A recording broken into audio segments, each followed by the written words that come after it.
Hello and good morning to all of you and welcome to our 9th class online session। और अभी तक हमने जब chapter को पढ़ा है तो एक तरह से हम इकोनॉमिक्स बन चुके हैं और हमने काफ़ी स्टडी किया है। जैसे हम बड़े बड़े जो वर्ड्स पढ़ते हैं न्यूज़पेपर में, जीडीपी, एनएनपी, तो उसको हम समझने लग गए हैं।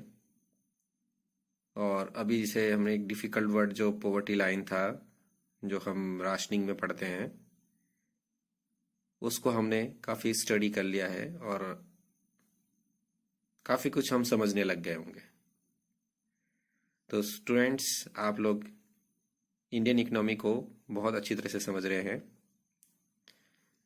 अभी तक हमने कंपेयर किया था ग्राफ से और टेबल से। Let's see the table. Poverty comparison among some selected countries 2010 and 13। तो इसमें देखिए कंट्रीज की नेम बता रखे हैं: Nigeria, Bangladesh, India, Pakistan, China, Brazil, Indonesia and Sri Lanka. और percentage of population below $1.25 a day. और ह्यूमन डेवलपमेंट रिपोर्ट 2014 यूएनडीपी। तो इसने ये सैंपल सर्वे किया था। इसमें ये बता रखा है कि 1.25 पर डे से कम कमाने वाले कंट्रीज के नेम है यहाँ पर। सबसे ऊपर नाइजीरिया है, उसके बाद बांग्लादेश, फिर India, Pakistan, China, Brazil, Indonesia and Sri Lanka. तो 62% यानी बहुत ज़्यादा है। नाइजीरिया में सबसे ज़्यादा गरीब हैं, उसके बाद में फिर बांग्लादेश में आते हैं, उसके बाद में इंडिया का नंबर 3rd नंबर आता है, फिर Pakistan, then China, Brazil, Indonesia and Sri Lanka. इसमें एक और बात ध्यान देने वाली बात है कि आप कहेंगे कि इंडिया पाकिस्तान से ऊपर कैसे है। तो हम ये कह सकते हैं कि ये जो सर्वे है ये 2014 का है। अगर अभी हम कंपेयर करें तो हो सकता है पाकिस्तान हमारे से ऊपर हो जाए और इंडिया नीचे आ जाए, क्योंकि इकोनॉमी जो पाकिस्तान की काफ़ी डाउन हुई है इन ड्यूरिंग दीज ईयर्स। आप कंपेयर कर सकते हैं। Let's see one more colourful graph waiting for you. Graph में देखिए, स्टडी करते हैं हम। Share of people living in on $1.25 a day 1980-2011। World development indicators 2012 the world bank. ये सोर्सेस है इसका, इस सोर्सेस को लिया गया है और ग्राफ को बनाया गया है। तो इसमें बता रखा है कि चाइना, अगर हम कंपेयर करें 2081 और 2011 में कंपेयर करें तो चाइना काफ़ी डाउन हुआ है, जो कि हमने अभी पैराग्राफ में पढ़ा था। East Asia and Pacific colourful indication दे रखा है, ग्रीन कलर से बता रखा है। लैटिन अमेरिका एंड कैरेबियंस, ये आपका पर्पल कलर से बता रखा है। साउथ एशिया, ये ब्लू कलर से बता रखा है। और ऑरेंज कलर से बता रखा है सब सहारन अफ्रीका। तो इसमें कंपेयर करें तो सब सहारन अफ्रीका में इतना डिफरेंस नहीं आया है पॉवर्टी में, लेकिन चाइना ने बहुत अच्छा ग्रोथ किया। उसने अपने आप को काफ़ी डेवलप करके अपनी पॉवर्टी लाइन को काफ़ी डाउन किए। और ईस्ट एशिया एंड पैसिफिक में भी देखें तो इन्होंने भी काफ़ी अच्छा अपने आप को कंट्रोल किया है।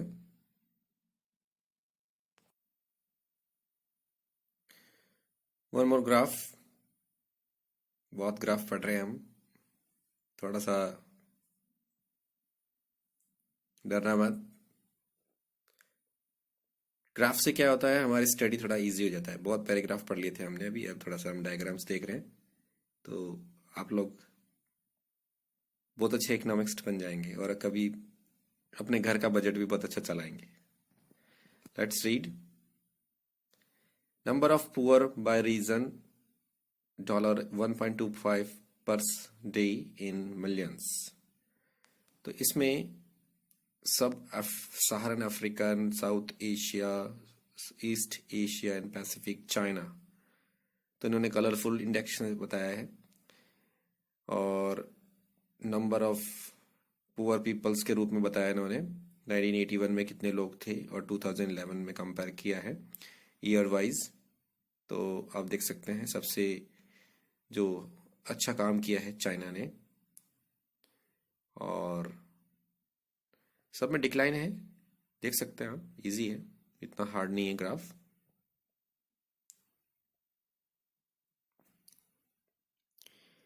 सोर्सेस देख लीजिए, world development indicator 2014 the world bank, तो ये वर्ल्ड बैंक से इन्होंने सोर्सेस लिया है, उसके अकॉर्डिंग इन्होंने ग्राफ बनाया है। अभी तक हमने पॉवर्टी लाइन पढ़ा और अब हम पढ़ेंगे causes of poverty. Causes of poverty का मतलब होता है गरीबी के कारण क्या है। There were a number of causes for the wide spread poverty in India. बहुत सारे कारण हो सकते हैं और इंडिया में गरीबी होने के।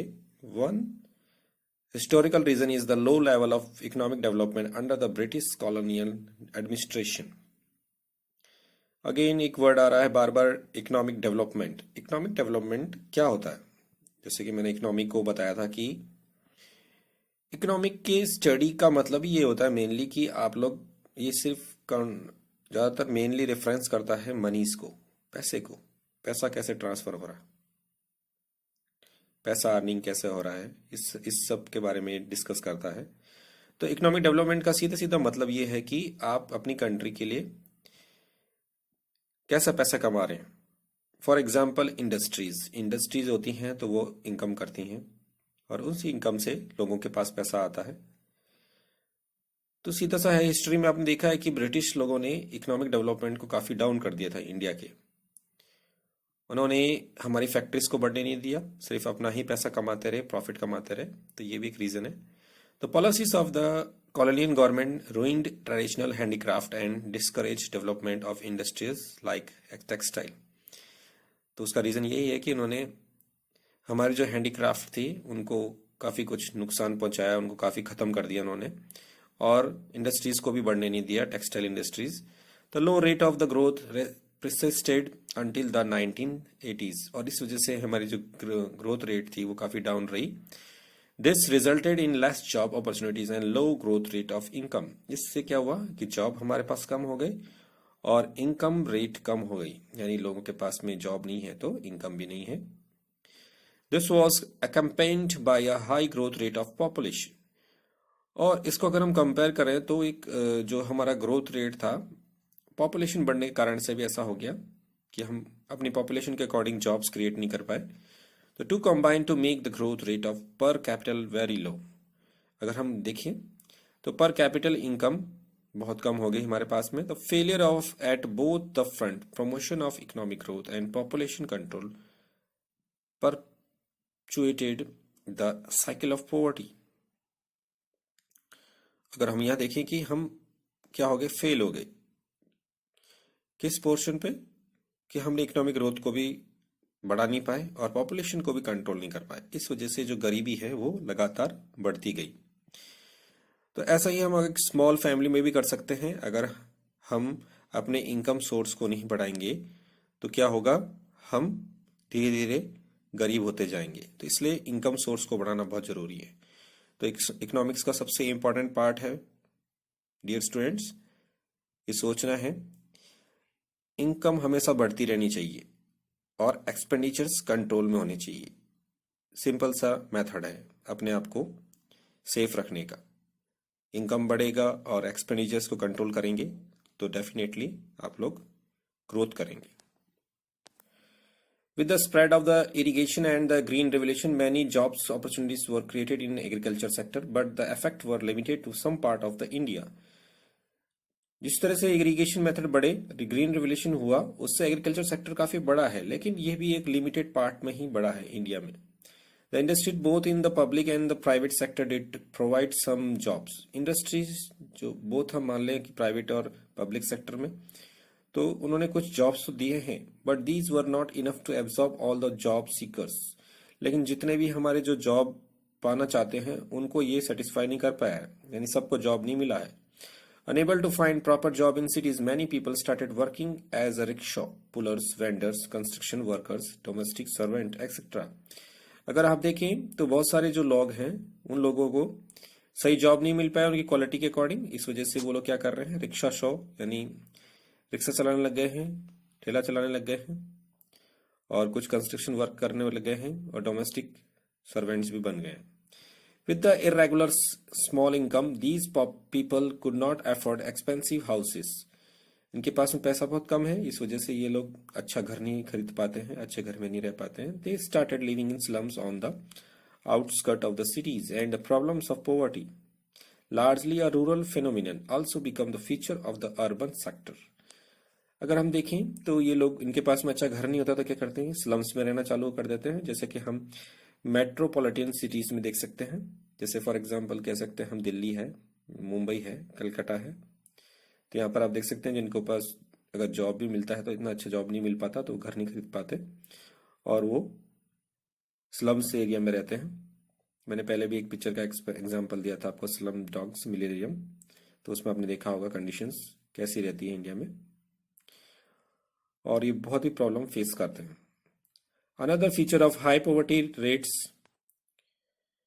has been the huge income inequalities. One of the major reason for this is the unequal distribution of land and other resources. एक और रीजन ये बता रहे हैं कि यहाँ पर जो पैसा का इनकम है वो बहुत ही इनइक्वल है। अनइक्वल होने का मतलब है कि किसी के पास में खूब पैसा आता है, किसी के पास में पैसा बिल्कुल कम आता है। और इसका एक रीजन इन्होंने बताया है कि जमीन बराबर नहीं बटी हुई है और रिसोर्सेज बराबर नहीं बटे हुए। Despite many policies we have not been able to tackle the issue in meaningful manner. अगर इसमें हम देखें तो पॉलिसी के अकॉर्डिंग भी हम देखते हैं कि हम टैकल नहीं कर पाते किसके पास में क्या सुविधा है। Major policy initiatives like land reforms which aimed at reduction of assets in rural areas have not been implemented properly. And अगर हम इसमें देखें, जैसे हमने बांग्लादेश में देखा था कि उन्होंने लैंड रीडिस्ट्रीब्यूशन किया था, तो लैंड रीडिस्ट्रीब्यूशन का मैंने आपको पहले भी बताया था कि जमीनों को दोबारा बांटना ताकि जो गरीब लोग हैं जिनके पास जमीन नहीं है उनको भी जमीन मिल सके, लेकिन ये प्रॉपरली इंप्लीमेंट नहीं किया गया ऐसी स्कीम्स को। गवर्नमेंट बहुत ट्राई करती है लेकिन कहीं ना कहीं सिस्टम में ऐसे फेलियर्स होते हैं, लूप होल्स होते हैं, जिसकी वजह से जो टारगेट हमें मिल नहीं पाता है।